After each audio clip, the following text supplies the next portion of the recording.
రాయచోట్లో arrest అయిన ఇద్దరు most wanted ఉగ్రవాదులన్నారు DIG కోయ Praveen. 1998-99 Coimbatore bomb పేలుళ్ల తర్వాత వారిద్దరూ తమ మకాన్ని రాయచోటికి మార్చినట్లు చెప్పారు. పేర్లు మార్చుకుని చిరు వ్యాపారం చేస్తున్నట్టు చెప్పారు. అబూబకర్ తన పేరును అమానుల్లా ఖాన్గా మార్చుకున్నాడని తెలిపారు. అతడింట్లో పెద్ద మొత్తంలో పేలుడు పదార్థాలు సీజ్ చేసినట్టు వివరించారు.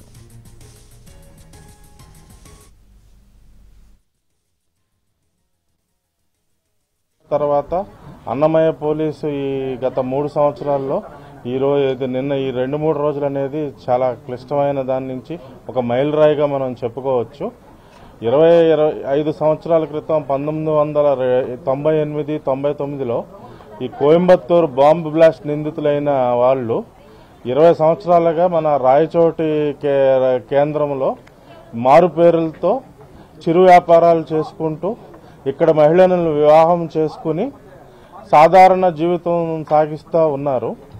ఈ విషయం మనకి తెలియదు పూర్తిగా, అసలు మనకి ఎవరికి ఎటువంటి అవగాహన కానీ దీనికి సంబంధించిన ఆనమాలు కానీ ఎవరికీ లేకపోవటం, వాస్తవంగా కూడా మీకు చెప్పకపోవటం కాదు, మాకు కూడా తెలియదు చాలా ఉన్నాయి. ఎందుకంటే మనకి తమిళనాడు పోలీసులు ఇట్లా మీ దగ్గర ఒక ఇద్దరు ఉన్నారు అంటే మనం సహకరించాం. తర్వాత వాళ్ళు తీసుకెళ్లిపోయిన తర్వాత వాళ్ళ వివరాలు మనకు పలిచి వాళ్ళ ఇంట్లో ఇంకా ఏమైనా ఉండొచ్చు అనేది మనకు చెప్పడం జరిగింది. దాని మీద మనం ఇప్పుడు మనం సొంతంగా స్క్రాచ్ నుంచి బిల్డప్ చేసుకుంటూ రావాలి. సార్, మనం చూస్తున్నాం ఇక్కడ సీజ్ అయినటువంటి మెటీరియల్తో ఒకవేళ బ్లాస్టింగ్ చేస్తే ఎటువంటి బాంబులు ఎంత స్థాయిలో ఎంత ప్రభావితం చేసేటువంటి బాంబులు తయారు చేయవచ్చు? ఇప్పుడు దీంతో ఒక 10 నుంచి ఒక 15 వరకు కూడా మనం ఐఈడీస్ తయారు చేయొచ్చు. అంటే medium scale IEDs. Kill radius వచ్చి 30 మీటర్స్ ఉంటుంది. అంటే 100 అడుగులు చుట్టూ ఇక్కడ ఈ పాయింట్ నుంచి 100 అడుగులు సర్కిల్లో ప్రాణహాని కలిగిస్తుంది మనం అక్కడ ఉన్న వాళ్ళకి. అదే కాకుండా దానిలో ఒకవేళ బాల్ బ్యారింగ్స్ ఐరన్ ఫ్రాగ్మెంట్స్ కనుక పెడితే అవి ఇంకో 30 అడుగులు ఇంకో 20 మీటర్స్ అంటే దగ్గర 150 అడుగులు బాంబు పెట్టిన కాడి నుంచి 150 అడుగులు సర్క్యులర్ ఫార్మేషన్ రేడియస్లో ప్రాణహాని కానీ తీవ్రమైన గాయాలయ్యే ప్రమాదం ఉంది. ఒక 10 నుంచి 15 వరకు చేయొచ్చు. అదే రామేశ్వరం బాంబ్ బ్లాస్ట్లో వాడినట్టుదైతే కనుక ఒక 50-60 దాకా తయారు చేయొచ్చు ఉన్నదాంతో. మనం చూస్తున్నాం. సో ఈ పట్టుబడినటువంటి ఇద్దరు ఉగ్రవాదులు కూడా ఏ సంస్థకు చెందిన వారు, ఆ సంస్థలో వీళ్ళు ఎటువంటి కీ రోల్ పాటిస్తున్నారు? అల్లుమా సంస్థకు చెందిన వారిగా వాళ్ళు చెప్పారు. అల్లుమా తర్వాత ఇంకా వాళ్ళు కూడా ఏంటంటే సింగిల్ అఫెండర్స్ అనమాట. అంటే వాళ్ళిద్దరూ వాళ్ళంతటా వాళ్లే ప్రేరేపించమై వాళ్ళ చర్యలు చేస్తారు. దీనికి మనకి పూర్తి వివరాలు కూడా మనకు గతంలో అల్లుమా సంస్థలో భాగంగానే తమిళనాడు రాష్ట్రంలో అనేక బాంబ్ బ్లాస్టులు, తర్వాత కేరళ కాసర్గోడ్లో ట్రైన్లో వీళ్ళు తీసుకెళ్తున్న ఎక్స్ప్లోజివ్ సామాగ్రి దొరకటం అంతవరకే మనకు తెలుసు. 20 సంవత్సరాలుగా ఇక్కడ ఉన్నట్టు అనేది కూడా మనకు తమిళనాడు పోలీసులు మనతో పంచుకున్నారు.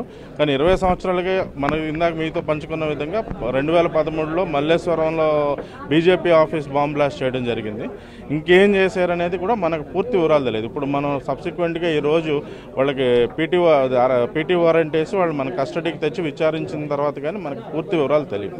ఇంక వాళ్ళకి ఇక్కడ ఎవరెవరు సహకరించారు, అసలు ఈ ఊరే ఎందుకు ఎంచుకున్నారు, ఈ ఊరు రావటానికి ఏ విధంగా వచ్చారు, ఈ ఊరిలో మొదట ఆశ్రయం తెలిసి కల్పించారా తెలియక కల్పించారా, అదే ఈ ఊరు వచ్చిన తర్వాత వాళ్ళు ఇంకేమేం కుట్రలు చేశారు, ఇప్పుడు ఈ సామగ్రితో భవిష్యత్తులో ఏం కుట్ర చేయబోతున్నారు అనేది మనకు వాళ్ళని విచారణ చేపడితే కానీ మనం చెప్పలేము. సో మనం తీసుకోవచ్చు సార్, మామూలుగా దేశంలో భారతదేశానికి సంబంధించిన 3 కీలకమైన పట్టణాలకు సంబంధించిన మ్యాప్లు వాళ్ళ దగ్గర దొరికాయి అంటున్నారు. ఇది ఎంతవరకు వాస్తవం అంటారు?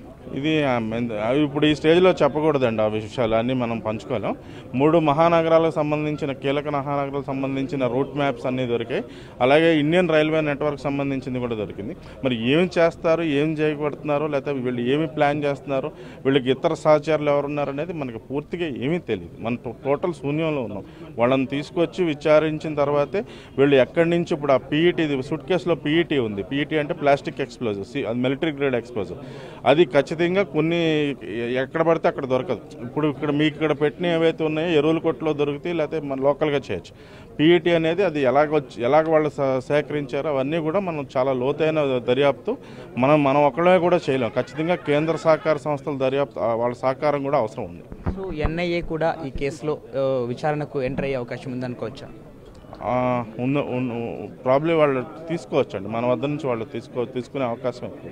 దీని యొక్క తీవ్రత దృష్ట్యా వీళ్ళ చేసిన కార్యక్రమాలు ఇక్కడ ఉన్న దాని తీవ్రత దృష్ట్యా మేబీ గత ఒక 15-20 రోజుల్లో ఎన్ఐఏ వాళ్ళు దర్యాప్తు మన నుంచి తీసుకునే అవకాశం ఉంది. మనం ఇప్పుడు కడపలో అంటే ఉదాహరణ అన్నమయ్య జిల్లాలో ఆ ఇద్దరు ఉగ్రవాదులపైన ఎన్ని కేసులు నమోదు చేశాం సార్?